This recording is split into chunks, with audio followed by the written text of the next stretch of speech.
அனைவருக்கு வணக்கம். ஐயனார் துணை நிபுணமும் கார்த்திகா வீட்டில் போயிட்டு ரொம்ப ஃபீல் பண்ணாங்க. அந்த வீட்டில் யாருக்குமே என்னை பிடிக்கவே இல்லை, நான் போனது கூட பிடிக்காம என்னை இந்த அளவுக்கு எல்லாருமே அவாய்ட் பண்ணுறாங்கன்னு சொல்லிட்டு ரொம்பவே ஃபீல் பண்ணுறாங்க. நான் என்னதான் பண்ணேன், எதுக்காக எல்லாரும் இப்படி பண்ணுறாங்க, என் அம்மா அப்பா பண்ண தப்புக்கு நான் என்ன பண்ணுவேன் அப்படின்னு சொல்லிட்டு கார்த்திகா ரொம்பவே கவலைப்பட்டுக்கிட்டு இருக்காங்க. இப்படி ஒரு இக்கட்டான சூழ்நிலையை மாட்டிட்டு நான் படாத பாடுபட்டுக்கிட்டு இருக்கேனே அப்படின்னு சொல்லிட்டு ரொம்பவே கவலைப்பட்டுக்கிட்டு இருக்காங்க. அப்பனிலாம் வந்து பேசுகிறாங்க.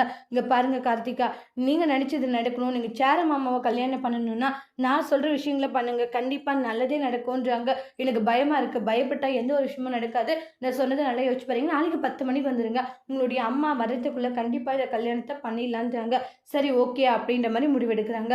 அதுக்கப்புறமா பார்த்தீங்கன்னா நிலா சொன்ன மாதிரி வந்து கார்த்திகாவும் நம்ம கண்டிப்பாக கோவிலுக்கு போகணும், நம்ம மாமாவை கல்யாணம் பண்ணிக்கணும், எவ்வளோ பிரச்சனைகள் வந்தாலும் சரி நம்ம எதுக்குமே வந்து கொஞ்சம் கூட நம்ம தயங்கக்கூடாது அப்படின்ற மாதிரி முடிவெடுத்துக்கிட்டு இருக்காங்க கார்த்திகா. ஏன்னா இந்த டைம் நம்ம மாமாவை மிஸ் பண்ணிட்டோம்னா ஆனால் என்றைக்குமே அப்புறம் நம்மளுக்கு மாமா கிடைக்க மாட்டாங்க. அதனால கண்டிப்பாக வந்து நம்ம மாமா கிடைக்கணுன்றதுக்காக எந்த எல்லைக்கு வேணும்னாலும் போகணும் அப்படின்ற மாதிரி முடிவெடுக்கிறாங்க கார்த்திகா.